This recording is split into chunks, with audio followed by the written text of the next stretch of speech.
Hey guys, welcome to the Reparenting Daily podcast, your free daily guide for inner child healing and repairing the relationship with yourself. This podcast helps you establish a consistent reparenting routine and is divided into 3 sections. The first is a daily reading, the second is a discussion of that reading, followed by suggested journal prompts, and the last section is a peaceful binaural beats meditation for closing. Good morning, good afternoon, and good evening from whenever and wherever you're joining us. I'm so glad that you can join us today on this journey of healing, self-expansion, and growth. If this is your first time, welcome. As a celebration of recently passing episode 500, I've opened up a free membership tier for our Patreon community. And this is so that you can access additional resources as well as join our weekly Zoom support calls for free. I understand that there's a lot going on in the world right now, and I know that so many people are really struggling. And so my hope with this is to encourage others to take up the serious work of reparenting and to offer a free community where people can do that. I'd also like to thank everyone who's been along for the journey so far. We've passed episode 550 and continuing beyond. And so this is just a reminder to you all that this is a free podcast, but if you'd like to support the project, you can purchase the Reparenting Daily Journal where you can follow us along all year. This 333-page journal gives you extra insight and resources for each week and also provides space for you to keep your notes. Another way to support the podcast is to purchase the Fairy Tales for Reparenting series, volumes 1 through 3. This collection organizes famous and obscure fairy tales from around the world into 3 phases of the hero's journey, from beginning, middle to end. While you may think that fairy tales are for kids, I'd like to challenge you. These stories contain profound truths and lessons carried down over centuries that we can use in our own reparenting journeys. It's a fun way to reconnect with your inner child. Each volume comprises 10 fairy tales. Each volume also contains an analysis section that helps you dive deeper into the message, as well as journal prompts with space for you to keep your notes. Lastly, you can also support this podcast by taking a paid Patreon subscription, by purchasing some of the books that are available on Amazon, or by donating on Buy Me a Coffee. You can find all this information on the Support Us section on the website. Thank you again for your time. And so now with these announcements out of the way, let's dive into today's practice. Hi guys, today's reading is an article entitled Why Your Brain Thinks You're Failing When You're Actually Winning, the Neuroscience Behind Growth Mindset and How to Rewire Your Internal Critic. This is written by Judd Brewer, MD, PhD, in 2025. I came across this article as reference from the One You Feed podcast, and so I'm sharing it with you here today. Just as a reminder, we are in December, and the theme for this month is reflecting and setting intentions. We're in week 3, and the theme for this week is releasing what no longer serves you. Why your brain thinks you're failing when you're actually winning. What if the voice in your head telling you that you're failing is actually the biggest obstacle to your success? Sometimes the difference between getting stuck and breaking through isn't about trying harder. It's about changing how your brain interprets what's happening to you. One of my patients had the not so healthy habit of drinking a pint of vodka every night, the equivalent of 8 shots of hard liquor. She would come home from a stressful day at work and start drinking as a way to wind down as she started cooking dinner. She had come for me to help when, after several years, she realized it was really harming her health, both physically and mentally. I gave her some basic instructions and a how-to map. I gave her some basic instructions on how to map her out of a habit loop. I gave her some basic instructions on how to map her out of a habit loop, and then to zoom in on the results of her drinking. Over the course of the month or so, of seeing pretty clear that alcohol wasn't her friend, she was able to cut down to only 4 drinks a night. After a month after that, she pieced days of sobriety together, stitching these such that she could go nearly a week without a single drink. When she told me about her progress at her next clinic visit, she wasn't happy about it. She saw this as a failure. She couldn't stop drinking why couldn't she stop drinking altogether? On top of that, she was beating herself up for failing. Was she accidentally sabotaging her own success? The invisible glasses we wear each day. Carol Dweck, we've read her before, back to the reading, is a Stanford researcher who coined the terms fixed and growth mindset. Dweck describes a fixed mindset as when you believe your basic intelligence and abilities are unchangeable. You've got what you've got and have to utilize them to the best of your ability. The growth mindset, on the other hand, is a belief that your abilities can be developed and improved over time. Dweck has been studying this for over a decade. According to one definition, a mindset is a set of assumptions, methods, or notations held by one or more people or groups of people. The way I like to think about mindset is that it's a person's worldview. Our mindset or worldview can be so habitual that it colors how we interpret events, influence the choices that we make, and how we learn. It can even contribute to what's called mental inertia or groupthink when individuals with similar worldviews come together and start feeding off of each other. Think mob mentality here. In other words, mindset is kind of important. How do we develop a particular mindset? Here's a hint. It has to do with reinforcement or rewards-based learning. See my previous article on reinforcement learning for more on this. Let's use a simple example, say chocolate. If you get stressed, trigger, and you eat chocolate behavior, and you feel a little better reward, your brain learns something. If you are stressed, you should eat chocolate to feel better. Congrats, you bought yourself a pair of chocolate-colored worldview glasses. Your brain's weird way of helping you see the world. I think of this experimental education as learning to see the world in a certain way, bite by bite. We put on chocolate-colored glasses and walk around so that the next time we're stressed, our brains say, hey, eat some chocolate, you'll feel better. That's where sayings like, she wears rose-colored glasses and he wears dark-colored glasses comes from. These euphemisms for people who always see the world in a certain way, rosy suggests that they're always seeing the world from a glass half full, and dark is the glass half empty worldview or mindset. And yes, you can learn to wear chocolate or worry or any other type of glasses. The more you wear them, the more you forget that they're on their face.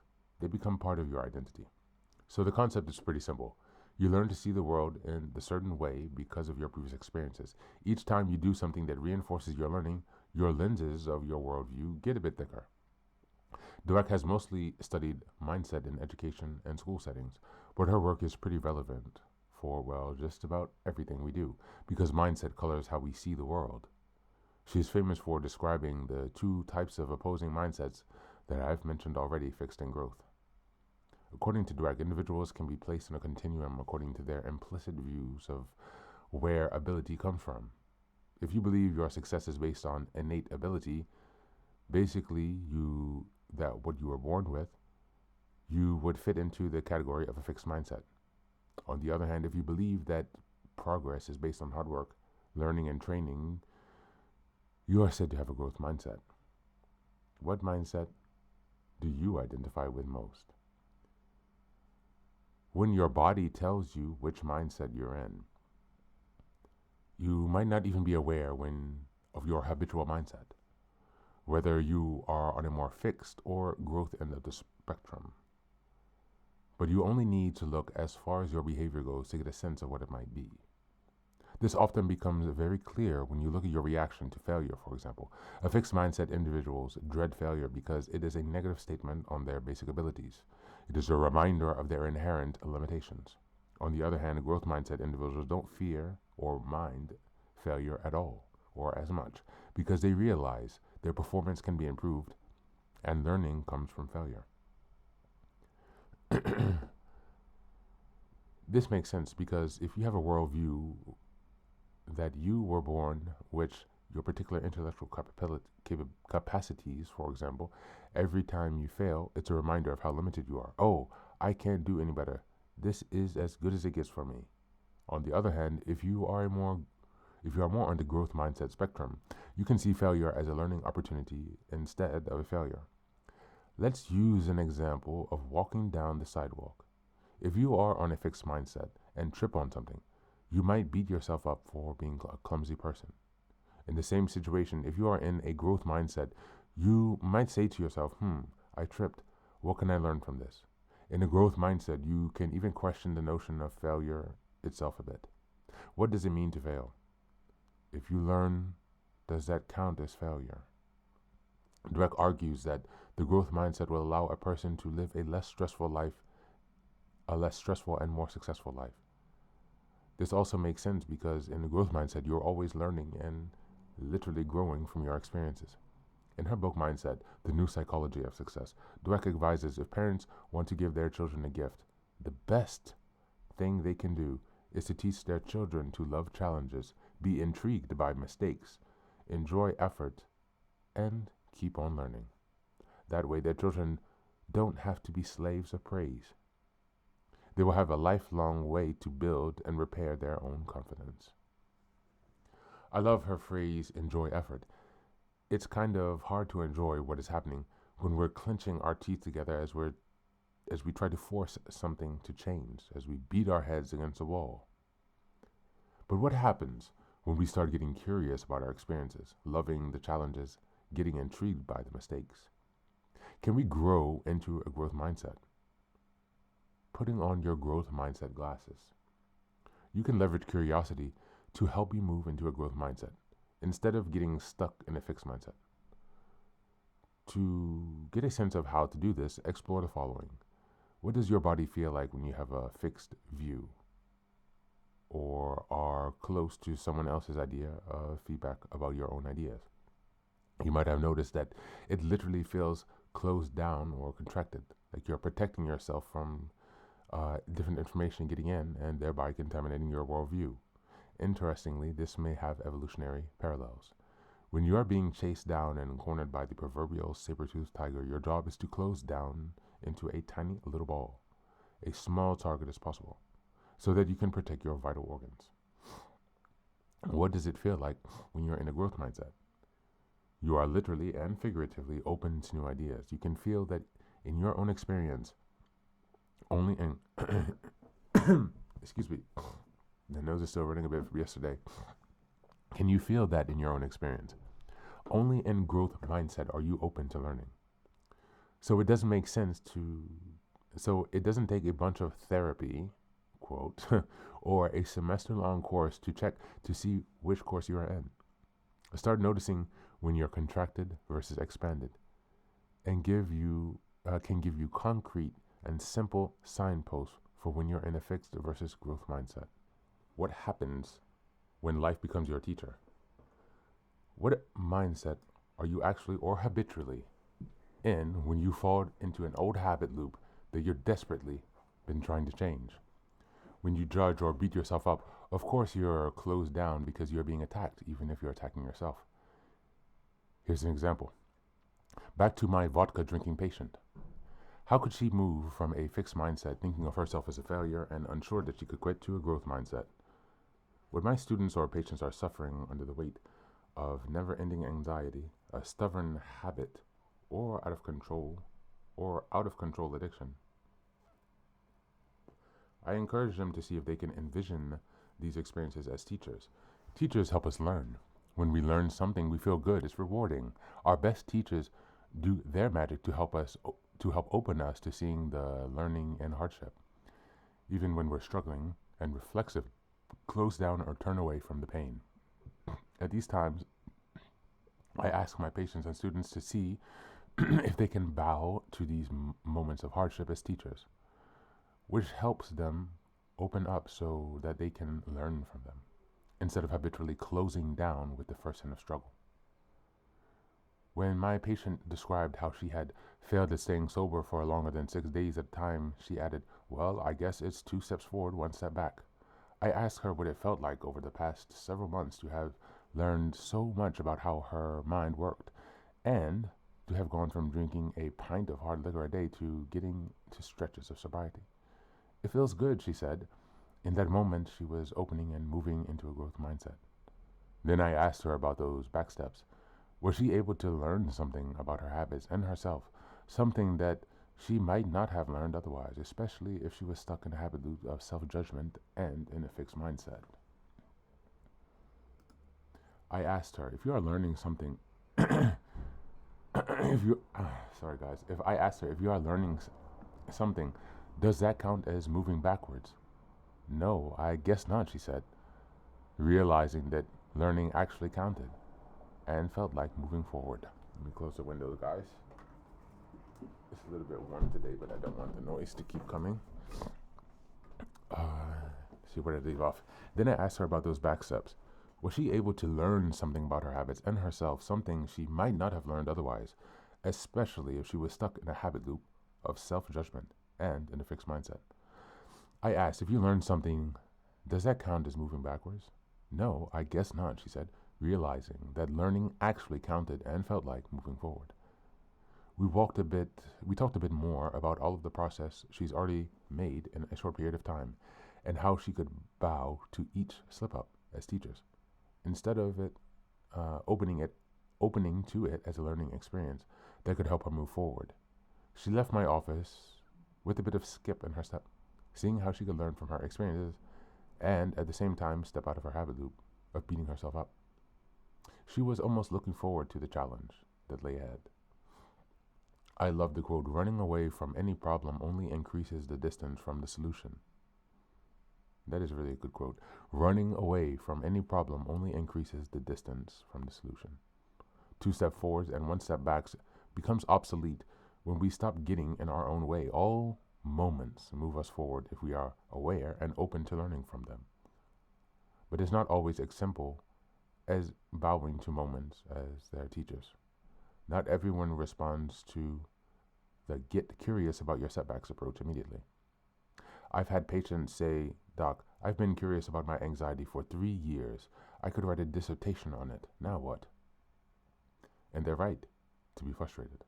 Sometimes the most growth mindset thing you can do is accept that you're in a fixed mindset phase, and that's okay too. Your mission, should you accept to choose it. Take a moment now to see if you can recall a recent habit loop. Map it out in your mind. Ask, what did I get from this? Check to see if you are closing down or judging yourself, fixed mindset, instead of imagining it as a teacher, growth mindset. Ask yourself, what can I learn from this? And feel into those results. And repeat. And also notice if this experience makes you feel more contracted or judgmental towards yourself, that's information too. Maybe today isn't the day for reframing. Maybe today is a day for just noticing that you're human. That change is hard, and that's fine too. Thank you, and that's a reading today. Because this was such an excellent article, I actually read it in its entirety. But because it's so good, I definitely encourage you to go back and check it out.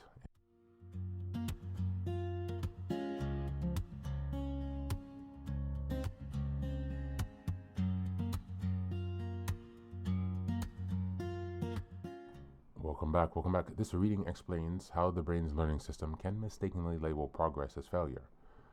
Through the lens of Carol Dweck's fixed versus growth mindset, it shows how deeply ingrained belief shapes our interpretations of effort, setback, and challenge. When progress isn't perfect or linear, a fixed mindset interprets it as proof of inadequacy, while a growth mindset recognizes learning as forward motion, even when the outcomes aren't ideal yet. Using neuroscience and habit loop theory, the article illustrates how repeated reinforcement trains the brain to wear certain glasses when interpreting life. Whether those lenses are made of self-judgment, fear, or curiosity determines whether we contract or expand in the face of challenge.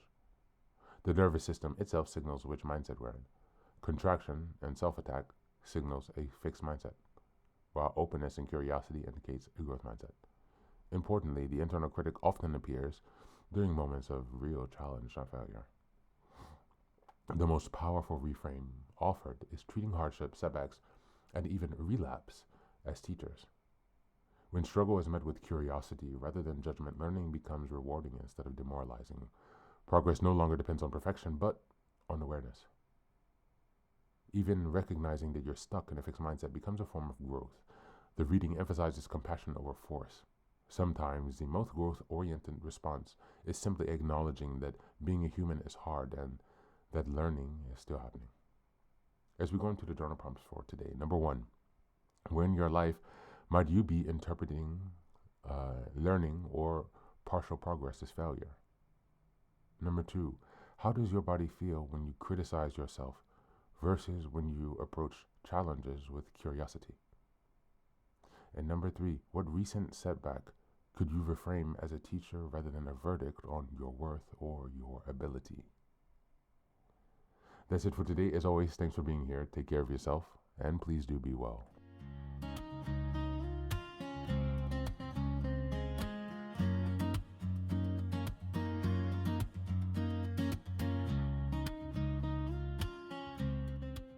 Welcome back. Welcome back. Now, this is the third and final section of the daily podcast. This is your silent meditation. Please go ahead and find a space where you can be comfortable and undisturbed, where you can relax and spend some time with yourself for this 10-minute silent meditation. You can choose to be sitting, standing, lying down, or in whatever position makes you comfortable today. Take a moment to simply be with yourself. Focus on your breath and gently connect with each part of your body. If thoughts arise, don't let them overwhelm you. Just observe them without attachment. Imagine them as leaves drifting down atop a river, passing by without needing your engagement. Stay present, grounded, and open to this moment.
day.